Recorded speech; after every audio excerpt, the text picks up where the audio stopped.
La création de l'Alliance des États du Sahel, en abrégé AES, fondée par le Mali, le Burkina et le Niger, a suscité de vives discussions. Présentée par ses initiateurs comme une réponse souveraine aux défis sécuritaires et géopolitiques, elle est perçue par d'autres comme un facteur de fragmentation régionale, voire de fragilisation des efforts menés par le collectif en vue de la lutte contre le terrorisme. Cette alliance est-elle un devoir patriotique ou un facteur de déstabilisation de notre sous-région?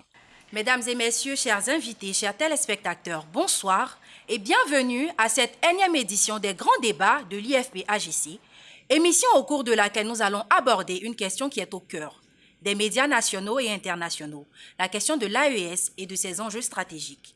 Nous recevons sur ce plateau M. Cissé Hamzat, qui est le président de la Confédération des étudiants étrangers et africains résidant au Maroc. Il est diplômé de la prestigieuse université Sidi Mohamed Abdallah du Maroc.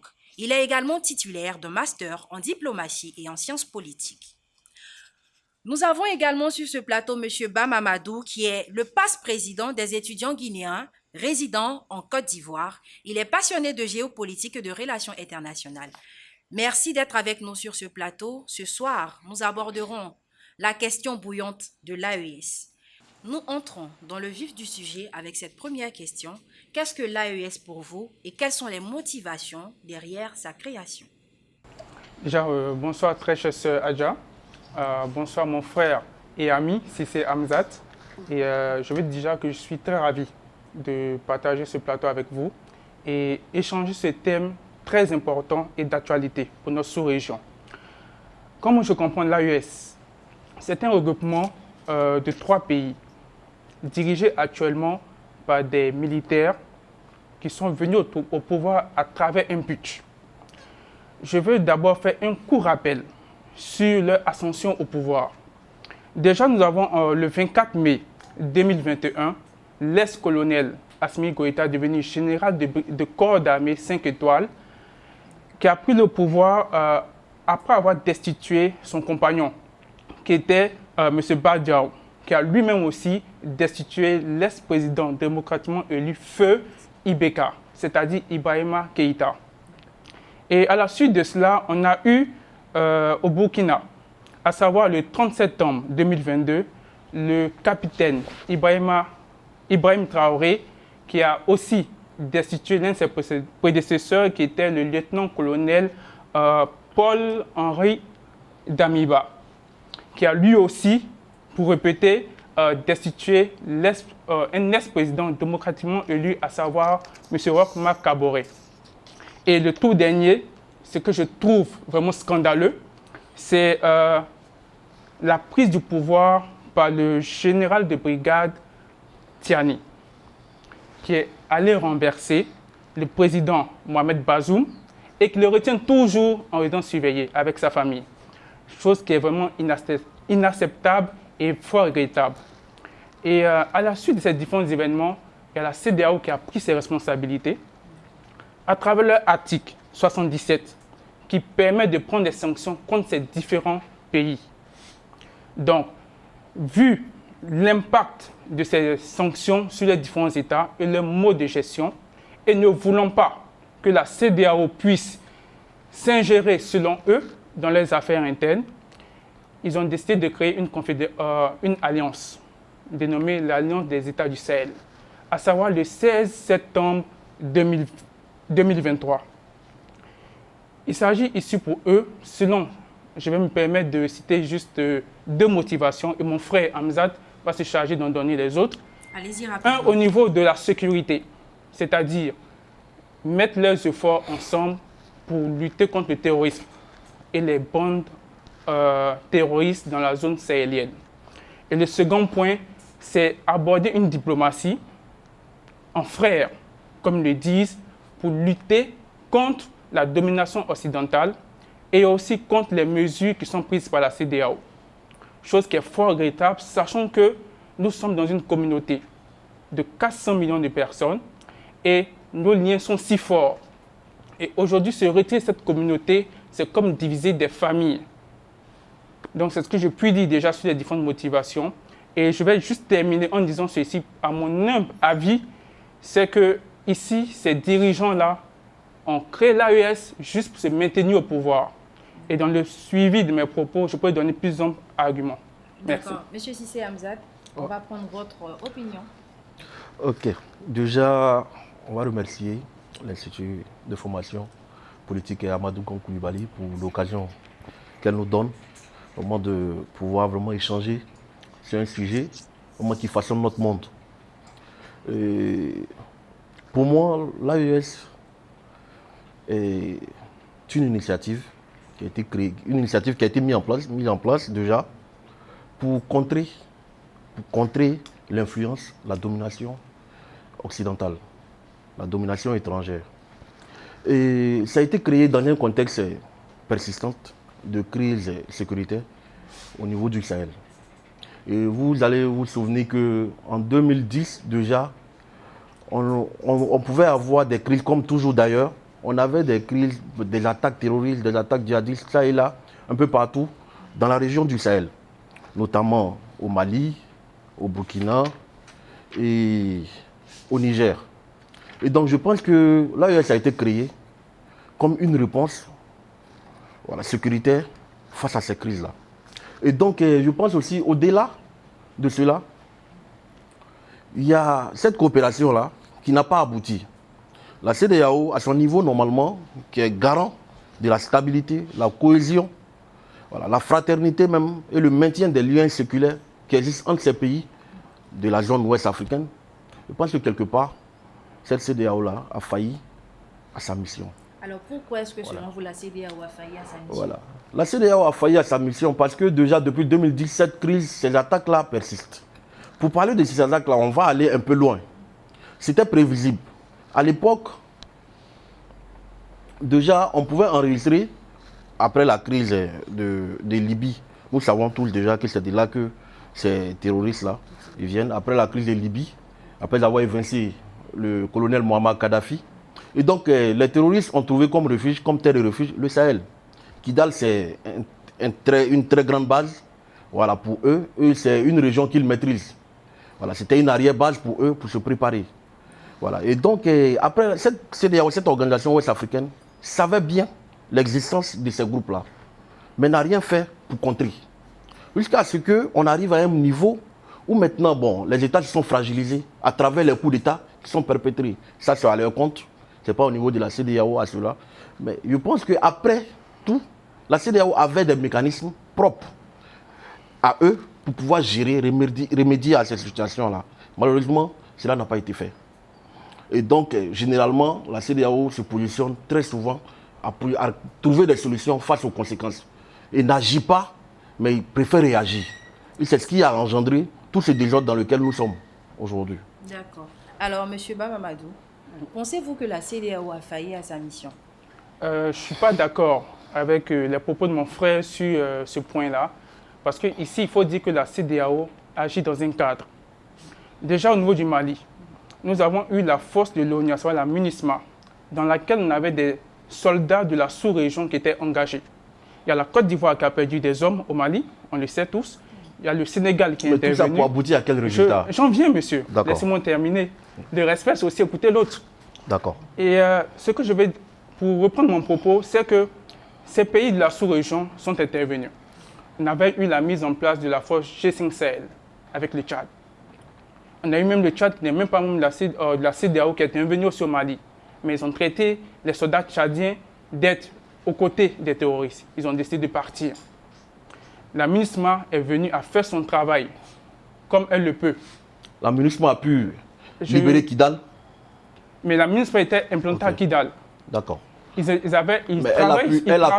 travaillent sous résolution de l'ONU. En fait, Adja, vous savez, il ne faudrait pas qu'on se blague. Moi, je ne suis pas totalement d'accord avec la politique de l'AES. Mais j'ai dit aussi que la CEDEAO a une très grande part de responsabilité dans tous ces désordres que nous connaissons. Vous voyez, c'est pas, vous parlez de MINUSMA, mais MINUSMA intervient après l'échec de l'opération Serval, lancée par François Hollande, le président François Hollande, avec la coopération du peuple malien. Là, je ne suis pas d'accord avec vous. Là, je suis pas d'accord. Après l'échec de Barkhane, l'opération Barkhane. Nous savons tous. Voilà pourquoi c'est dans tout ce truc-là que nous sommes. Monsieur Hamzat, on va rapidement. D'accord. Nous savons tous déjà, concernant la force Serval, que n'eût été l'intervention de la France, Bamako tombait. Parce qu'ils étaient aux portes de Bamako. C'est lorsqu'il y a les frappes de l'armée française sur les colonnes terroristes qui venaient prendre Bamako que cela s'est stoppé. Vous ne pouvez pas dire que la France, qui a perdu des hommes au Mali, n'a pas fait son travail. Vous allez nous épargner ça? On l'a vu dans le massif. On parle de la On l'a France, vu dans le massif. permettez-moi, Non, messieurs. je reviens. Puisqu'il a parlé de la France, c'est pour cette raison que j'ai ouvert cette lucane. Mais je vais revenir au niveau de la CEDEAO. Ok. On a vu leurs opérations au niveau du massif des Ifogas, D'accord. où ils ont lutté contre les terroristes dans cet endroit-là. Pour revenir à la CEDEAO, comme je l'ai dit, nous avons l'ONU, qui est l'instance suprême au monde. Et la CEDEAO n'est pas au-dessus. La CEDEAO n'est pas au-dessus de l'ONU. Donc, ils ont engagé leurs forces au sein de la MINUSMA, où ils ont fait leur travail. Et à la suite de cela, à un moment donné, on constate que cette CEDEAO est influencée. Cette CEDEAO est influencée par les puissances étrangères. Vous ne pouvez pas dire cela. C'est tout ça. Parce que ici, nous avons déjà au sein de la CEDEAO, on a le CEM. Si vous ne savez pas ce que ça veut dire, c'est le Conseil des chefs d'état-major membres de la CEDEAO. D'accord. Et à travers leurs travaux, il y a le service de renseignement qui coordonne les actions. Et à travers ces actions-là, on mène des frappes précises sur les agents. Aujourd'hui, le problème du Mali, sur cela, ce n'est pas non seulement un combat contre des forces terroristes, mais on a aussi des mouvements rebelles. Donc, il faut savoir faire la part des choses. Et à ce niveau-là, lorsque vous décidez, par exemple, le Mali décide de sortir de la CEDEAO, il y a des services de renseignement qui ne fonctionnent plus comme avant. Nous avons une opération Comoé entre la Côte d'Ivoire et le Burkina qui a totalement stoppé. Nous avons eu d'autres opérations de sécurisation entre le Mali et le Sénégal. On a même vu les récents développements entre la Mauritanie et le Mali, où la Mauritanie a dû déployer leurs forces à leurs frontières parce que le Mali a commis certains soldats maliens ont été accusés de commettre des exactions à la frontière contre des Mauritaniens. Et pour vous dire qu'ici, il y a un travail qui a été fait. Nos généraux, Assimi Goïta, Tiani et le capitaine Ibrahima Traoré nous ont dit qu'ils venaient faire 6 mois. On leur donne 6 mois pour résoudre cette question-là. Permettez-moi de vous donner quelques dates très rapidement. Au niveau du Mali, en 2024 seulement. À la date du 24 janvier, il y a le groupe lié à Al-Qaïda qui a tué 32 civils et incendié 350 maisons, occasionnant la fuite de 2000 villageois. Nous avons le 17 septembre, l'attaque de Bamako. Vous êtes là pour sécuriser Bamako, mais on attaque même le cœur du pays. Vous avez en novembre 2024, 22 attaques, donc 5 contre les FAMA, qui sont les forces armées maliennes, à travers 16 attaques dans EI, qui sont des engins improvisés, et aussi 7 contre la population civile. J'en reviens au Burkina, où nous avons notre fameux capitaine qui nous disait on lui donne 6 mois. Parce que les autres, l'Est général n'a pas pu faire son travail. Ici, nous avons déjà le 25 février 2024, dans le village de Nondin et Soro, dans la province du Yatenga, le massacre de 223 civils, dont 56 enfants. Nous avons, début mars, 170 personnes exécutées dans 3 villages du nord. Nous avons le 11 juin des attaques djihadistes contre les détachements militaires dans la localité de Massila, frontière nigérienne. Gardez cela en mémoire. Et en août, nous avons l'attaque contre les civils qui avaient été pris pour aller creuser des tranchées. Alors, monsieur? Je termine rapidement avec le Niger, parce qu'on parle des 3 pays. Le général Tiani est venu. Le 21 mars 2024, nous avons une embuscade de l'État islamique. On a 23 soldats nigériens qui ont été tués. Nous avons le 10 décembre, dans la région de Terra, 100 soldats nigériens, une cinquantaine de civils tués. Nous avons le 15 décembre 2024, 29 villageois qui ont été tués. Pourtant, vous êtes là, vous dites, vous êtes là pour protéger. En 6 mois, vous finissez cela. Mais on voit que le général Assimi Goïta se donne une transition de 5 ans, qui est un mandat présidentiel. Ça n'existe pas une transition de 5 ans. Maximum, c'est 2 ans. Alors, on ne va pas s'écarter de notre sujet. On va rester toujours dans le sujet. Alors, monsieur Hamza tout à l'heure a dit que la CEDEAO était manipulée au travers de toutes ces attaques que vous avez citées et tout. Qu'est-ce que vous pensez de cette assertion? Est-ce que la CEDEAO agit de son propre chef ou elle est manipulée par les Occidentaux?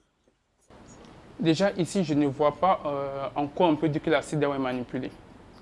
Parce que pour ce que je sais, il n'y a aucun dirigeant occidental qui siège lors du Conseil des présidents de la CEDEAO. Il n'y en a pas. Si on a, peut-être, peut me dire quel président assiste à cela. Au fait, ici, dans le monde actuel, on ne peut pas vivre de manière cloîtrée. On vit avec des partenaires. Nous avons ici, en Côte d'Ivoire, nous avons nos partenaires français, nos partenaires américains. Récemment, il y a eu la signature de renseignements avec les autorités américaines. On travaille avec des partenaires, on ne travaille pas seul. Et la CEDEAO a des partenaires. Individuellement, chaque pays a des partenaires occidentaux Est-ce que ces du monde partenaires occidental. n'influencent pas les décisions de la CEDEAO? Non, ici, on parle tous de souveraineté. On peut échanger d'un cadre de partenariat où nous avons des accords qui nous lient. Mais on n'est plus dans ce temps où on va dire que la France vient pour dire Monsieur Hamza, voici ce que vous devez faire pour lutter contre les terroristes, voici ce que vous devez faire, sinon on ne vous donne pas des armes. Aujourd'hui, nos frères du Burkina, du Mali, ils nous disent qu'à bas la France, que la France est le problème de tous les maux qui ne veulent plus la France. Et ils se retrouvent à aller faire la cour aux Russes. C'est le genre de personne. Pour vous donner juste une petite image, c'est comme si un époux dit qu'il ne veut plus de sa femme parce qu'elle n'a pas bien préparé la sauce à la maison. Et il se lève, le monsieur se lève, il dit bon, je ne veux plus de toi. Il chasse la femme. Et ça va prendre une autre épouse qui vient encore ne sait pas préparer toujours la même bonne sauce, qui est critiquée ailleurs. Alors, je vais rapidement prendre le point de vue de M. Hamzat avant de revenir vers vous, M. Ba. Adja, bon, j'allais dire, en fait, c'était maintenant une conférence. Parce qu'on avait assez duré, on l'écoutait assez. Il disait, mais il est sorti du cadre, parce que le cadre, c'est pas de faire le bilan des attaques dans le Sahel. Ici, il s'agit, on nous a posé une question. On doit développer cette thématique. C'est quoi? L'OIS fragilise-t-elle la sécurité ouest africaine? Je dis ici, j'ai été clair. Je n'approuve pas totalement la politique, le fait et geste de l'AIS. Mais je dis aussi que, à travers leurs gestes, à travers leurs faits et gestes, la CEDEAO est beaucoup responsable pour tout ce qu'ils font. Donc, je ne suis pas pour le fait qu'on dise, quand on appelle ça, on reproche à l'AES tout ce qu'ils font qui n'est pas bien. Mais il faut avoir le courage de dire aussi, de pointer du doigt la CEDEAO, qui, elle, n'a pas suffisamment été responsable à un moment donné. D'accord. Et donc, je viens. Il a parlé des attaques en plein cœur de Bamako. Mais en 2016, ici, on a eu une attaque à Bassam. Cela veut dire que la Côte d'Ivoire n'est pas suffisamment sécurisée. Je ne dis pas qu'au Mali, le Mali est sécurisé. Ils sont en guerre actuellement. Vous voulez faire le bilan des attaques perpétrées dans le Sahel. Mais vous savez, cher ami Ba, vous avez dit effectivement que l'opération Serval a beaucoup aidé le Mali. Parce que les djihadistes, effectivement, étaient en puissance et voulaient faire tomber la ville de Bamako.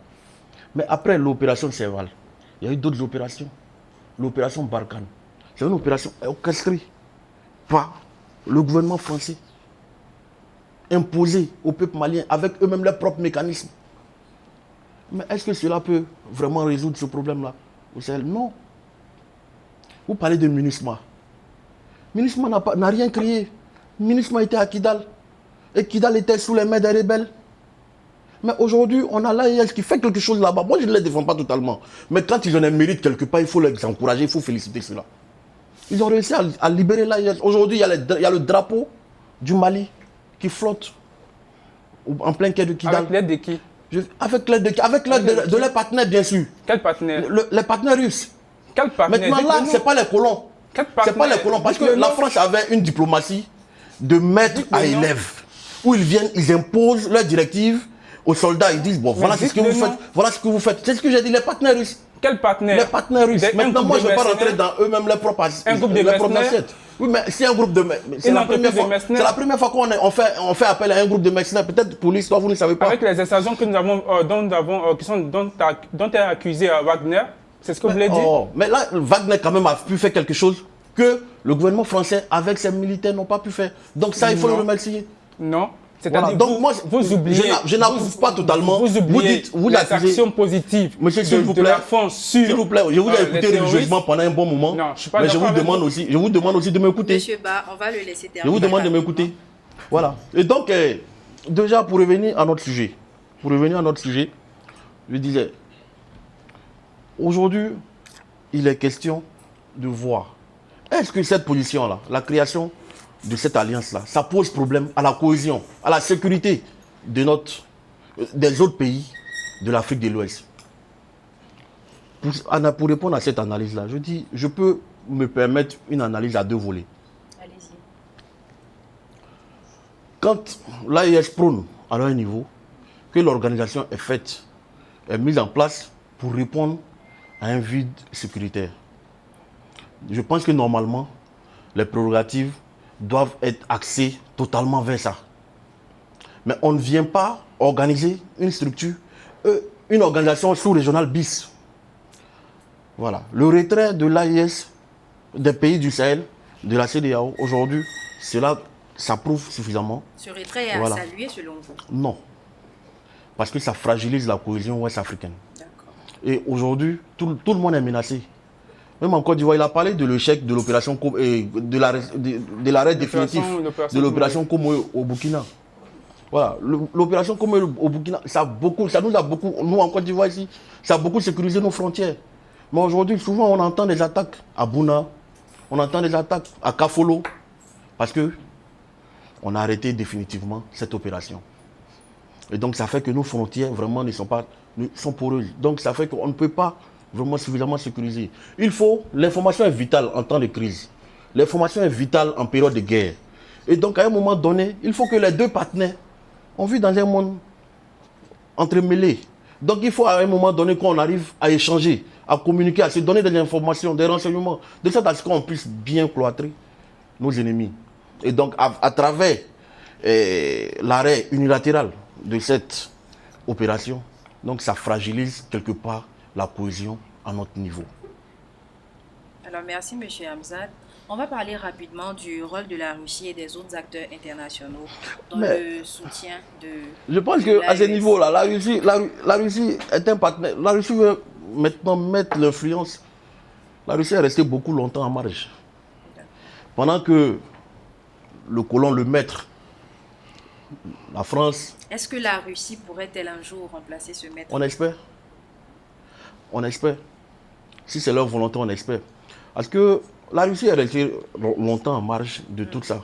Et donc aujourd'hui, la Russie veut imposer sa domination, son influence. Voilà, donc c'est quand même en géopolitique, c'est une très bonne stratégie pour eux. Voilà, c'est une très bonne stratégie pour eux. D'endosser plutôt leur, comment on appelle ça, leur influence dans le Sahel, à travers des aides militaires. Et en plus de la Russie, on a la Chine, que vous en parlez moins. On a l'Iran, que vous en parlez moins. Vous savez, quand la CEDEAO a imposé de façon unilatérale, mon frère Ba a parlé ici des sanctions de la CEDEAO. C'est bien. La CEDEAO a imposé ces sanctions, mais la CEDEAO a oublié à un moment donné que ces pays-là ne sont pas des pays qui ont des côtes, qui ont la mer. Ce ne sont pas des pays qui ont des ports. Vous voyez? Et donc, à un moment donné, ces pays-là se sont retrouvés isolés, seuls, face à leur destin. Mais comment ils ont pu s'en sortir? C'est avec l'aide aussi de la Chine, avec l'aide de l'Iran. Donc, en géopolitique, eux, automatiquement, ils vont se tourner vers eux de façon stratégique pour pouvoir maintenant accepter eux leur domination. Sauf qu'ils ne vont plus refaire la même bêtise qu'avant. C'est-à-dire accepter aujourd'hui que, voilà, on nous domine, comme par le passé, la France nous a dominés. Non. Ils vont maintenant discuter d'égal en égal. Voilà. Aujourd'hui, quand on voit les partenaires russes, ils viennent, chacun aura ses intérêts. Les pays n'ont pas, les États n'ont pas d'amis, mais ils n'ont que des intérêts. Et donc, chacun viendra pour son intérêt. Donc, la Russie va, je pense qu'ils ont une coopération militaire et c'est à leur avantage. La Chine aussi aide le Mali, le Sahel, voilà, dans leur coopération économique et au niveau aussi des infrastructures. L'Iran aussi fait son bonhomme de chemin pour pouvoir bien s'insérer, voilà, dans le Sahel.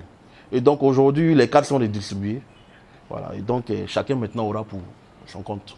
Alors, les cartes sont redistribuées. Monsieur Ba, alors, pensez-vous que la coopération militaire entre les États de l'AES serait-elle suffisante pour pouvoir gérer cette rupture avec les partenaires occidentaux?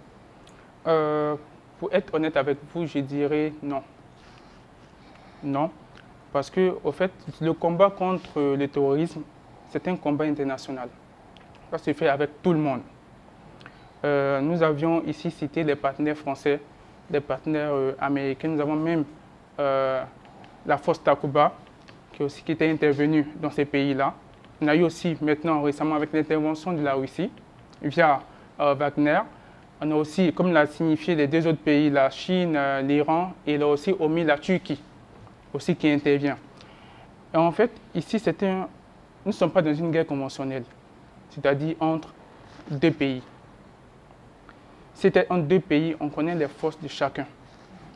Ici, c'est une guerre non conventionnelle contre des personnes qui sont soit des citoyens de ces pays ou des citoyens des pays environnants.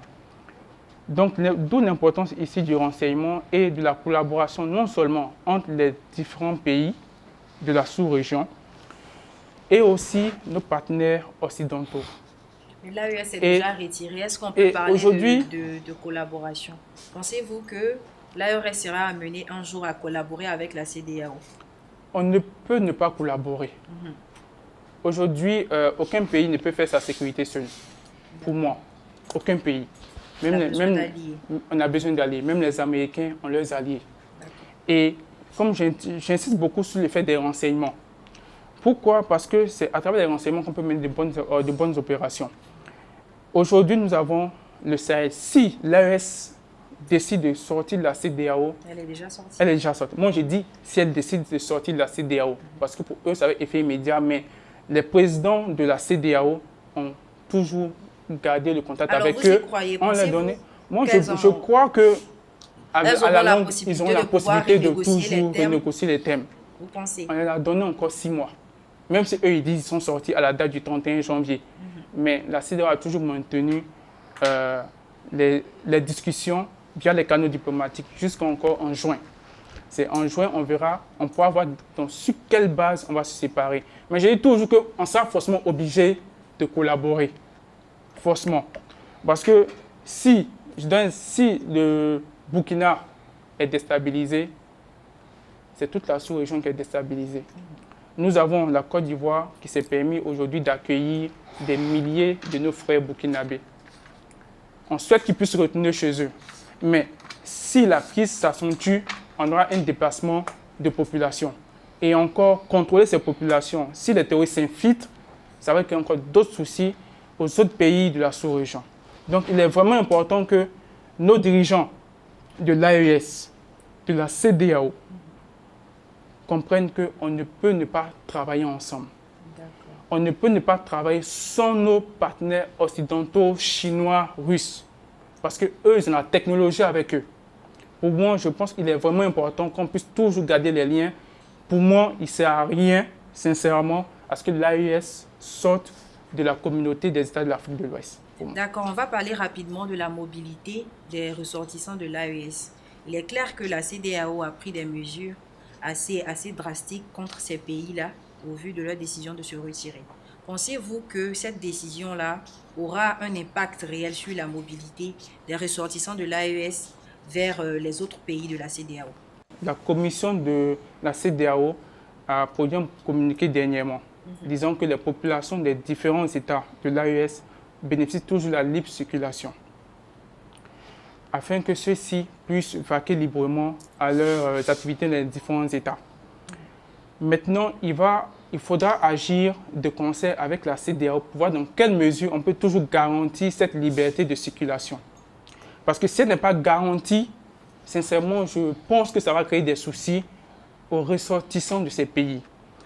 Il faut qu'on admette que ces 3 pays-là sont des pays à fort taux d'immigrés. Nous avons ici en Côte d'Ivoire, pour donner quelques chiffres, autour de 3 millions de Maliens. Nous avons autour de 4 millions de Burkinabés, autour de 700 000 Nigérians. Si on doit revoir les cartes, ça sera vraiment compliqué. Pour parler juste de l'exemple de la Côte d'Ivoire, si on va devoir les poser le cas de la carte de résident, qui a 300 000 francs, pour 6 mois, ça sera compliqué. Si on doit leur donner, imposer le visa, ça sera compliqué. Et nous savons que de part et d'autre, je prends le cas de la Côte d'Ivoire avec le Burkina, autant nous avons des frères burkinabés ici, autant on a des frères ivoiriens au Burkina. Autant on a des frères maliens ici, autant on a aussi des frères au Mali. Donc, on ne peut pas diviser les enfants d'une même famille. Donc, pour moi, il sera important que nos dirigeants puissent travailler à ce qu'on puisse au moins déjà garder ces éléments là-dessus. Alors, je me retourne rapidement vers M. Hamzat. Alors, vous ne blâmez pas totalement l'AES? Non, pas du tout. Vous ne blâmez pas totalement l'AES. Alors, je veux savoir, pensez-vous que l'AES est viable? Ouais. Aujourd'hui, bon, déjà pour revenir à la question par rapport à la sécurisation du territoire de l'AES. Déjà, vous devez savoir déjà que, comme il l'a dit le frère Ba, vous verrez qu'on ne pourra pas faire face au terrorisme sans la communication, sans les renseignements. Et donc, les pays de l'AES auront forcément besoin de chacun de leurs voisins. Parce que quand vous prenez déjà, on va aller avec un peu les chiffres, quand vous prenez déjà la superficie du Mali, qui fait environ 1 240 000 km là-bas, et ils n'ont que, pour sécuriser leur territoire, ils n'ont que 15 000 soldats. Vous allez prendre Burkina, qui a une superficie de 272 000 km, ils n'ont que 10 000 soldats. Et on prend maintenant le cas du Niger, qui a 1 267 000 km, ils n'ont que 12 000 soldats. Donc, ces 12 000 soldats, je pense qu'on est à 30, non 30 000 personnes, ou 35 000 personnes. Ils ne peuvent pas faire l'affaire. Déjà, face à combien de millions de kilomètres carrés? Donc, ils ne peuvent pas. Mais je pense aussi que ce qui est avantageux et ce qui est bien déjà, comme il l'a dit, la CEDEAO ne va jamais accepter de signer des accords et des traités avec l'AES. Parce que le fait voudrait dire qu'on valide l'AES. Et donc, on a deux organisations pour les mêmes causes, pour les mêmes objectifs dans la même sous-région. Alors, mais parlons de l'avenir de l'AES. Pensez-vous que la CEDEAO aura-t-elle le choix? Vu qu'actuellement, nous sommes encore en négociation, pensez-vous que la CEDEAO aura réellement le choix de valider l'AES ou non? Moi, je pense que la CEDEAO même ne va pas valider. Parce que le fait de valider l'AES, ça affaiblit soi-même. Mais elle n'était pas... Ça affaiblit. Oui, ça affaiblit automatiquement. Ça anéantit, on va dire. Les deux organisations n'ont pas la même validation au plan international. Donc, que l'OUA accepte l'AES au sein de l'organisation, au sein de l'Afrique de l'Ouest, sera déjà de désorienter les enjeux politiques au sein même de la zone ouest africaine. Et donc, à ce niveau-là, il faudrait déjà qu'on puisse revoir ça. Et Dieu merci, il y a des accords bilatéraux entre les différents États. Chacun viendra se servir. Chacun viendra négocier sa part.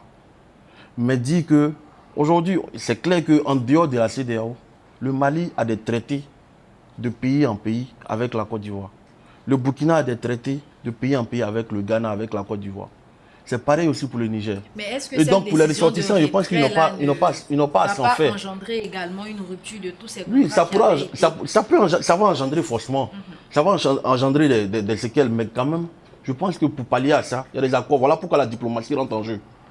La diplomatie rentre en jeu au moment où il y a ces genres de problèmes-là surgissent. Et donc je pense qu'il y aura des accords bilatéraux entre les États pour pouvoir vraiment pallier à ça. Alors, on reste toujours sur la question de la viabilité de l'AES. Alors, l'AES s'entend par création d'une nouvelle monnaie. Elle entend également la création d'une banque d'investissement de l'AES. Ne pensez-vous pas que cette décision-là est suicidaire? Sincèrement, pour être honnête avec vous, je ne pense pas que l'AES va tenir dans les temps. Donc, À l'avenir, nous sommes oui, encore à un stade hypothétique. Dans leur ambition de créer une monnaie, c'est des fois du jour au lendemain pour créer une monnaie. Cela répond à certains critères et une certaine validation aussi du monde de la finance. Et aussi au niveau déjà de leurs propres ressources. Mon frère Hamza a eu intervenu là-dessus. Ces pays-là ont les mêmes ressources. Pour qu'ils puissent déjà passer à la commercialisation de leurs ressources, minières par exemple, ils sont obligés de passer par les ports. Ce ne sont pas des pays avec des ports. Généralement, ces différents pays-là travaillent avec le port d'Abidjan. Durant les sanctions, c'est le port de la Guinée qui leur a été ouvert à travers le général de corps d'armée Mamadi Doumbia qui leur a permis d'utiliser le port de Conakry. Donc, ils sont obligés forcément de travailler avec les pays limitrophes, c'est-à-dire qui ont accès à l'océan Atlantique. Maintenant, ils vont créer leur monnaie. Sur quel taux, sur quelle monnaie vont-ils échanger, c'est-à-dire commercer avec ces pays-là? Mais ils ont le soutien de la Russie. Le soutien de la Russie. Ah, pourtant, la Russie aussi a été, n'oublions pas qu'ils ont été sortis du système bancaire mondial. Donc, ici, il faudra déjà repenser leur mode de fonctionnement. Je l'ai dit en entendant mon propos, ces dirigeants-là ont créé l'AES pour se maintenir au pouvoir. C'est tout. Et lorsque, peut-être je me vois comme un prophète, lorsque leur population n'auront marre, on verra toujours peut-être le même balai citoyen qui va venir enlever ces personnes-là. Parce qu'aujourd'hui, on ne peut pas aller, pour moi, contre la communauté ou contre les intérêts des ressortissants de la population. Ils n'ont pas fait de référendum pour demander à la population si on doit sortir de la CEDEAO. Je suis sûr que s'ils l'avaient fait, et que ces élections, si les référendums sont bien passés, la population allait voter non. D'accord. Pour vous, c'est juste pour se maintenir au pouvoir Pour moi, que l'AES a été créée. Mais alors, j'ai bien envie de savoir, pensez-vous réellement que cette décision-là n'est pas un acte de panafricanisme? Est-ce que ce n'est pas une preuve pour ces dirigeants de l'AES de montrer qu'ils ont l'amour de leurs différents pays et ils sont prêts à tout pour pouvoir rehausser le niveau de ces différents pays-là? Ici, il ne faut pas confondre. Pour moi, ces dirigeants n'ont pas compris le concept de panafricanisme. Sincèrement, pour moi. Ici, le panafricanisme, ce n'est pas forcément s'opposer à la France. C'est promouvoir les valeurs africaines, l'entraide entre pays africains, premièrement. Aujourd'hui, en sortant de la CEDEAO, ces trois pays ne sont pas en Europe, en Occident, ils sont en Afrique. Donc, il est important de sortir de ces discours populistes pour réellement toucher les besoins de la population. Et ne pas mentir aux Maliens, aux Burkinabés, aux Nigériens. Parce que ce ne sont pas les Occidentaux qui sont forcément le problème de ces trois pays. Aujourd'hui, on doit travailler à ce qu'on puisse non seulement travailler entre nous, Africains, et aussi voir dans quelle base ou quelles conditions travailler aussi avec les Occidentaux. Parce que le commerce international, c'est géré avec tout le monde. Et il faut savoir que, comme l'a dit mon frère, aucun pays ne travaille avec un autre s'il n'a pas son intérêt avec ce pays. D'accord. Merci beaucoup pour vos impressions. Alors, M. Hamzat, l'AES entend à créer sa propre monnaie, elle entend même à créer la banque d'investissement de l'AES. Ne pensez-vous pas que cette décision est suicidaire? Non, je pense que, comme il l'a dit le frère Ba, effectivement, avec tout ce que nous sommes en train de faire et tout ce que nous voyons, on sait que c'est juste pour un temps. N'oubliez pas que dans l'histoire, le Mali, à un moment donné, s'est retiré de la CEDEAO et est revenu après. Donc peut-être que... Non, c'est clair qu'au bout de 5 ans, les choses vont changer, clairement. Parce que aussi, on a la Mauritanie aussi qui est sortie. Oui, la Mauritanie, effectivement. Et après, pendant que on a les pays comme... Parce que ces trois pays-là réunis ne valent pas 10% du PIB de l'économie de... Comment on appelle ça? De la CEDEAO. Et donc, je pense que, déjà, pendant que nous sommes en train de sortir, l'AES sort, Voilà le Maroc qui cherche à rentrer. Ah, ouais. Et il y a d'autres pays encore avec le Maroc qui veulent rentrer. Et donc, c'est juste une question de temps. Et quand peut-être même quand les leaders vont changer, et que le pouvoir reviendra entre leurs mains, les civils, les données changeront. Les données changeront. Voilà, donc je pense que cette histoire de monnaie, ça répond à beaucoup de critères. C'est vrai qu'ils ont l'or pour garantie. Ils ont peut-être un partenaire financier, un partenaire comme la Chine, pour pouvoir fabriquer la monnaie. Mais il y a d'autres critères. Et dans le temps, dans la durée, vraiment, je ne pense pas que l'AES puisse vraiment faire face à tous ces trucs-là. Même la CEDEAO jusqu'à présent n'a pas encore trouvé la bonne formule pour sortir les coûts. Et donc, ce n'est pas l'AES naissante avant-hier là, qui pourra faire quelque chose. Non, non, je ne pense pas. D'accord. On va prendre rapidement vos mots de fin sur la question centrale qui touche aujourd'hui les médias nationaux et internationaux. D'accord, déjà, merci bien, chère sœur Adja Mariam et puis à mon frère Hamza pour cet échange qu'on a eu. Et ce que je peux dire pour terminer, c'est inviter déjà nos dirigeants de l'AES, s'ils nous regardent déjà, je suis sûr qu'ils vont voir cette vidéo-là, c'est de comprendre que nous sommes tous d'une même famille. Nous sommes tous d'une même famille et il ne sert à rien de sortir de la maison.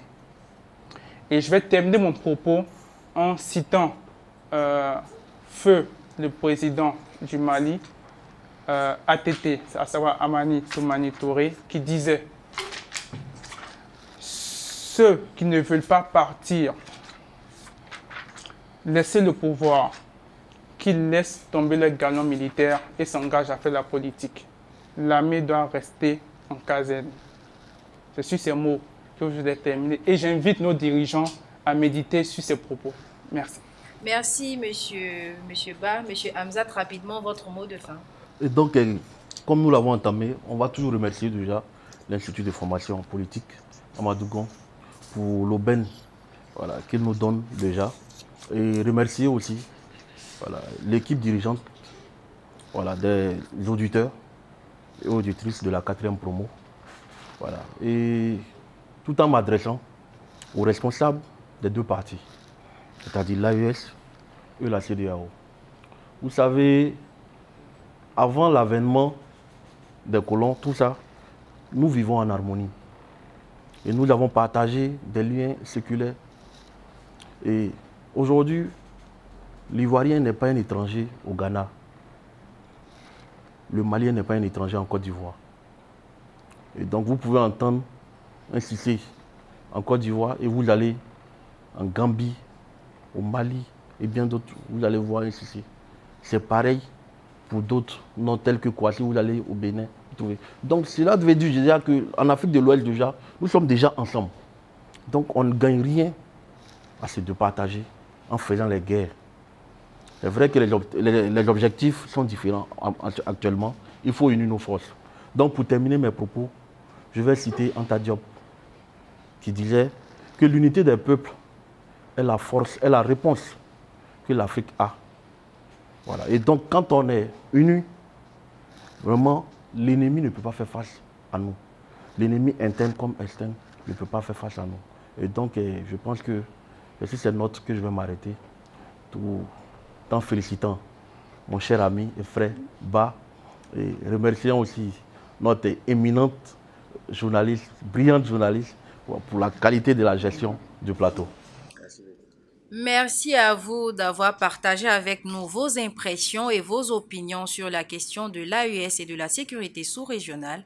Ce fut un plaisir pour moi de modérer ce débat et j'espère que l'AES et la CEDEAO trouveront un terrain d'entente afin de pouvoir redynamiser et renforcer notre sécurité sous-régionale. Merci à vous de nous avoir suivis et nous espérons que vous continuerez de réfléchir à cette question chez vous. Merci.